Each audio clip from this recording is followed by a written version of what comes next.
Sa kasagsagan ng COVID-19 pandemic ay isang pangalan ang bigla na lamang lumabas sa social media. Isang lalaki na nakasuot ng puting t-shirt ang nagpakilala sa pangalang Francis Leo Marcos.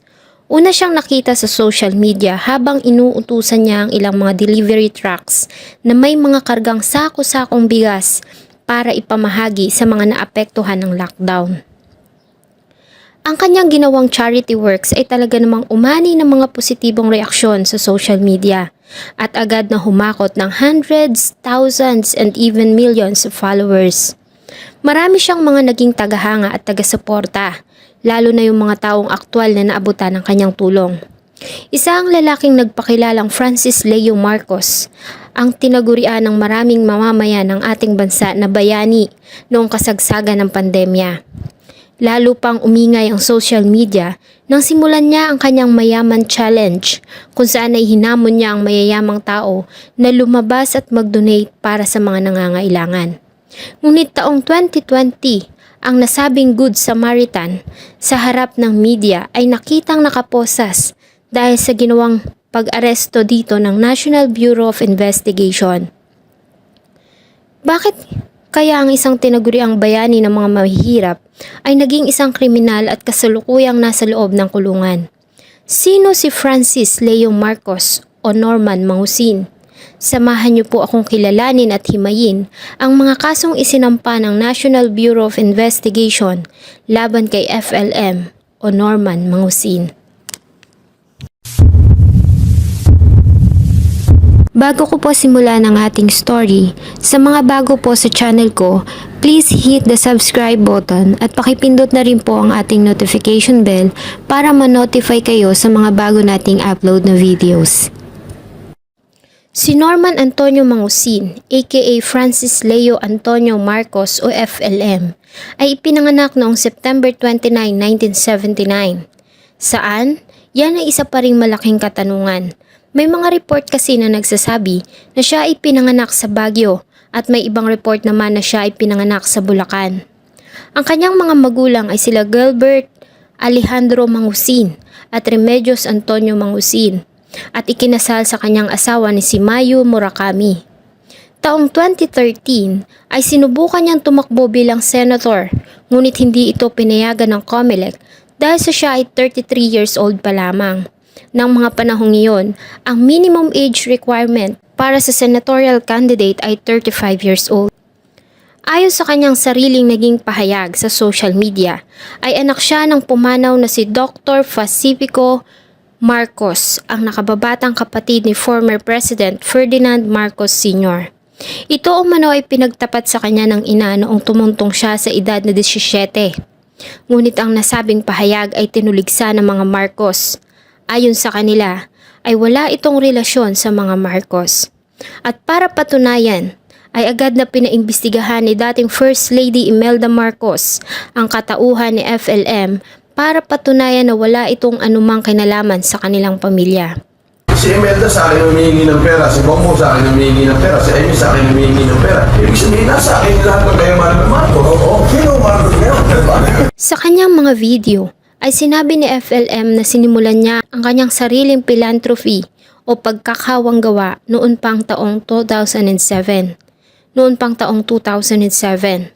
Kung saan ay sinimulan niya ang Optimum Eye Care Program na ang pangunahing layunin ay para mabigyan ng mga salamin sa mata ang mga taong kapuspalad at walang kakayahang bumili para sa kanilang mga sarili. Hanggang sa magdesisyon siya na ipakita ang kanyang ginagawang pagtulong sa pamamagitan ng social media. Ayon sa kanya, ito umano ay para hikayatin ang iba pa na gayahin ang kanyang ginagawa at tumulong din sa mga nangangailangan. Lalo na nga sa panahon ng pandemya, at dito nga ay nakilala siya ng tao bilang bayani noong kasagsagan ng lockdown. Sa mga unang videos na kanyang pinapakita sa kanyang Facebook account, ay makikita ang kanyang ginagawang pamamahagi ng tulong. At makalipas lamang ang ilang mga araw, ay mas nakilala siya sa kanyang ginagawang Mayaman Challenge, kung saan ay hinamon niya ang mga mayayaman, particularly ang mga nakatira umano sa malalaking bahay, villas at mansyon na katabi ng kanyang tirahan. Hayagan at tila ba nang iinsulto niyang hinamon ang mga ito na mag-donate para sa mga tao na naapektuhan ng pandemya. Tulong-tulong na! Ang kanyang ginawang panawagan ay umani ng maraming positibong komento at naging laman ng social media. Ang kanyang pangalan ay naging laman ng mga usapan at talaga namang nakilala si FLM sa buong kapuluan bilang isang lalaking may puso para sa mahihirap. Isang lalaking may malasakit para sa mga naapektuhan ng pandemya. Hanggang noong May 19, 2020 ay inaresto si FLM ng National Bureau of Investigation Cybercrime Division sa pangunguna ni Chief Victor Lorenzo sa bisa ng warrant of arrest na inilabas ng Baguio City Regional Trial Court Branch 60 sa kasong paglabag sa Republic Act 8050 o ang niribisang batas ng optometry noong 1995. Ito ay dahil sa ginawa niyang pamamahagi ng mga eyeglasses sa Baguio na walang approval at permission mula sa professionals. Ang nasabing reklamo ay ipinasa ng Philippine Association of Ophthalmology noon pang taong 2008. Sa kanyang pagkakaaresto ay isa-isa nang nagsilabasan ang iba pang mga kaso at violations na ikinabit sa pangalan Norman Mangusin o Francis Leo Marcos.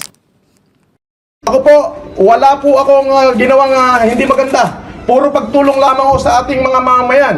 Isa lang ho ang tinitignan ko rito na talagang may tinamaan ho doon sa Mayaman Challenge ko. At talagang gusto po akong pabagsakin. Yun lamang po ang aking masasabi. Maraming. Sabi ng mga abogado ko, in behalf of my people, kung ano man yung kaso ko, kung may kaso man ako, haharapin ko ng 2 bayag ko. Ganun po yun. Ito lang ho yung masasabi ko. Kung kasalanan tumulong sa tao, ako ho ay nagkakasala. Napag-alaman din nila na siya ay may nakabinbin na kasong human trafficking sa Manila Regional Trial Court Branch 25 at Branch 45 dahil sa ang recruitment process ay dito naganap. Ayon sa report, ay nagawa nitong manloko ng 6 na mga kababaihan para magtrabahong entertainers sa Europa noong 2006. Ngunit sa halip na sa Europa ay dinala sila sa Istanbul, Turkey at Cyprus para maging mga bayarang babae. Sinubukan ng kanyang legal team na magpasa ng motion for bail, ngunit ang nasabing petition ay binasura ng hukuman. Muli silang umapila sa mataas na hukuman, ngunit muli nitong binasura ang motion for bail at sinang-ayunan nito ang orders ng mababang hukuman sa Maynila. Habang sinasagawa ang investigasyon ayon kay Chief Victor Lorenzo, ay may ilan pang naging biktima ng human trafficking ang lumapit sa kanilang tanggapan para mag-file ng charges laban kay FLM. Naiugnay din siya sa human trafficking case na nakapending sa Pasay City Regional Trial Court. Ito ay ang ginawang raid ng mga kapulisan sa isang men's club ilang taon na ang nakakalipas, kung saan ay nagawa nilang makadiscover ng 4 na mga babaeng minor de edad na nagtatrabaho doon. Nauna nang nasampahan ng kaso ang mga managers ng nasabing club at ng mga panahon na yon ay hindi nila nalaman kung sino ang may-ari ng nasabing establishment hanggang sa makakuha sila ng ebidensya na ang nasabing club ay nakarehistro sa pangalan ni Francis Leo Marcos. Pinabulaanan naman ito ni FLM at sinabing maraming tao sa Pilipinas ang nakarehistro sa pareho niyang pangalan. Maliban dito, ay may estafa case din siya na nakapending sa Makati City Regional Trial Court. Violence against women and children naman sa Caloocan City Regional Trial Court at sa Gapan Nueva Ecija Regional Trial Court. Ayon sa kanila, ay nagawa ni FLM na magpakasal ng 3 beses sa 3 mga kababaihan at 2 sa mga ito ay ginamit niya ang pangalang Francis Leo Marcos habang sa isa naman ay Norman Mangusin.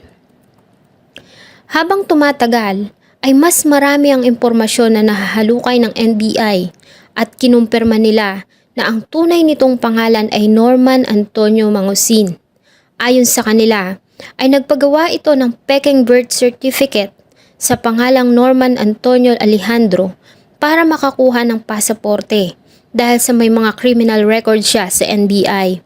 Gamit ang nasabing mga papeles ay lumipad dito at nagtrabaho sa Saudi Arabia. Nang bumalik ng bansa ay may binayaran nitong judge sa North Cotabato at 2 umanong NSO officials sa Mindanao at muli niyang pinaltan ang pangalan bilang Francis Leo Antonio Marcos.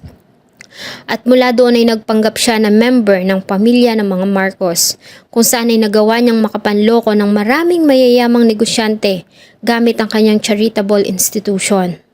Doon sa inyong 12M, wala akong kinuha sa inyong 12M.